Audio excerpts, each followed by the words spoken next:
I was somewhere out near Ponyville, on the edge of the forest, when the episode began to take hold. My little pony, my little pony. Suddenly there was music all around me and a voice was screaming, "Holy Jesus, what are these adorable animals?"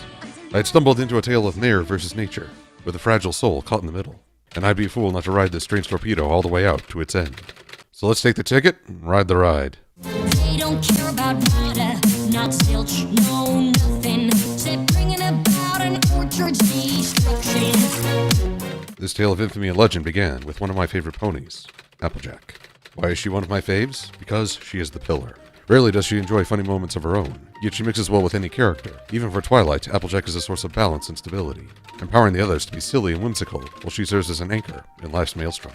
Then she makes for a really easy drinking game. Anytime some pony says apples, take a shot. Apple, apples, apple, apple, apple, apple, apple, and apple, apple, apple, apple, apple, apple, and apple, apple, apple, apples, apple, apples, apple, and apple, apples, apples, apple, apples, apple, apples, apples, apples, apple, apple, apple, apple, apple. I immediately regret this decision. But all was not well on the smallest slice of equestrian heartland. Applejack's unique fixation upon apples ended when she realized she had an infestation. But these aren't just your everyday, ordinary fruit bats. We can't frolic here. This is bat country. Oh, here they come. They're vampire fruit bats. Oh, why does this place have so many bats? In hindsight, I should not have worn apple cologne that morning. A call went out, loud enough for the entire town to hear. But only 5 ponies and a dragon answered. It seems the residents of Ponyville held no interest in the farm's fate. The equestrian dream had died, leaving a cavity be filled with selfishness and apathy. I arrived on the scene to witness the natives in a strange, musical debate. A story-driven melody with 2 characters clearly defining their roles. Applejack, my second favorite, described a dark tale of greed and consumption with some of the ugliest beings in history. This infestation was out to ruin her crop, and she would battle them to the last. Fluttershy, my favorite pony, sang of the natural cycle and the sacrifices of the short term for a more prosperous future. Hers was a world viewed through super kawaii glasses. My heart broke as I thought of how she would feel when reality gave her a fuzzy slap to the face. Here before me lay an orchard of moral gray, both sides making valid points. It was an ancient debate of short-term benefit versus long-term gain, a concept most adults cannot resolve, simplified for a young audience. Yet in the midst of this debate came a moment of darkness, the worst I would see that day. Stop the bats, stop the bats. The other ponies, even the princess of the land, began to join the hate chant and encircle their so-called friend.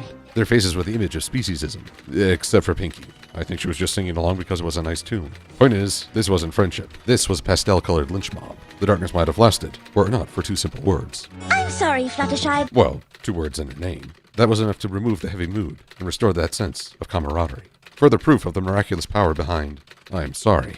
Despite Fluttershy's pleas, the mob mentality held her friends tight, and all she could do was turn to her friend and monarch for a solution. The good news is that I found a spell that can get the vampire fruit bats to stop wanting to suck the juice from the apples. Right, because that worked so well last time. The ponies went to action immediately, each rounding up the bats in their own unique style, though personally, my favorite style was Rarity.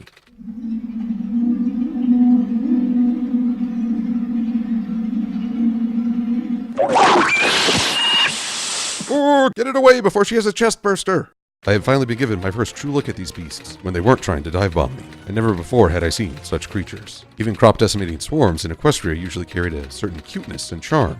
Even pony-eating hydras were kind of funny. These were the first creatures that I could truly consider ugly. Not as ugly and selfish as Applejack's depiction, yet far more intimidating than Fluttershy's dream.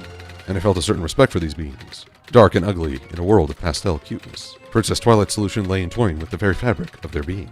I had to ponder why the most magical pony would abuse her abilities in this way. Where could she have gotten the inspiration of using magic as a shortcut? And who could have set such a poor example for a young mind? Alas, the answer is shrouded in mystery. But if we don't do this, there won't be any apples left for any pony here in Ponyville. And suddenly, I wondered about the nature of these ponies. These architects of the weather, these shepherds of the land. Had they at last given in to their own hubris and trespassed in God's domain? Okay, that's too much.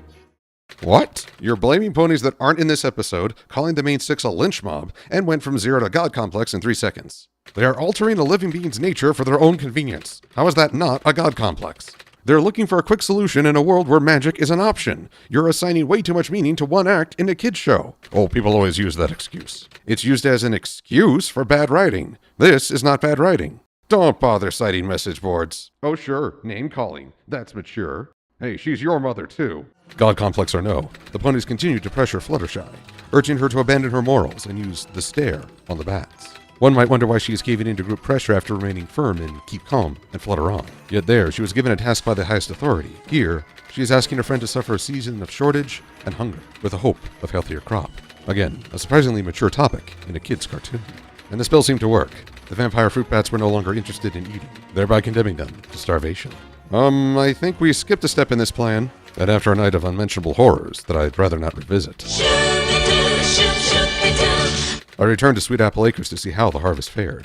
The spell didn't work. I, for one, am only 30% shocked. Yet the bats remained under Twilight's sway, leading the ponies to suspect another culprit who could only be caught through the most intense plan. A stakeout.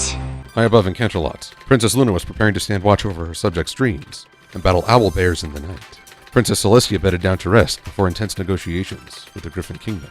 In the Crystal Empire, Princess Cadence sat weary after a day of helping her subjects prepare for the Equestrian Games. And in Ponyville, Princess Twilight Sparkle was camping out in an orchard to catch an apple thief. And who should this thief be but a horribly transformed Fluttershy?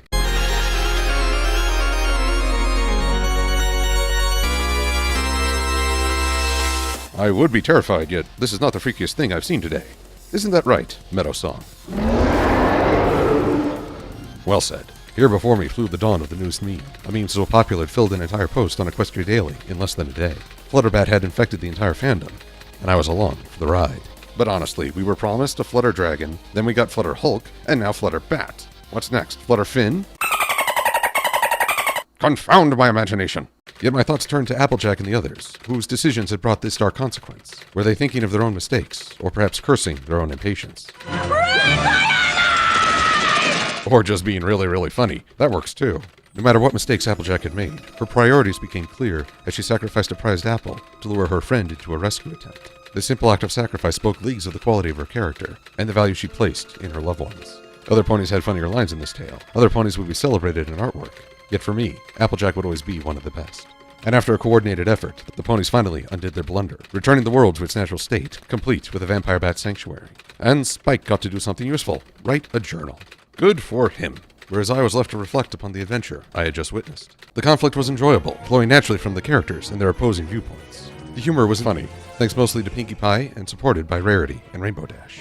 Rarity's character danced the line of Flanderization, yet she managed to pull back from that disappointing precipice. My sympathies went to Fluttershy, yet I could not see Applejack as a villain for wanting to protect her crop, and her actions at the climax show how much she cares for her friends. The only sour note in the symphony was the moment the ponies looked to be ganging up on Fluttershy, and even this darkness was quickly tempered by respectful dialogue. Yet the ending shot revealed Fluttershy still possessing a set of fangs, titillating the audience with a promise of Flutterbat's return. Then never again will I return to that dark place. Oh, who am I kidding? I'm jonesing for a sequel. This was an excellent tale with a lot of fun. All credit goes to Megan McCarthy.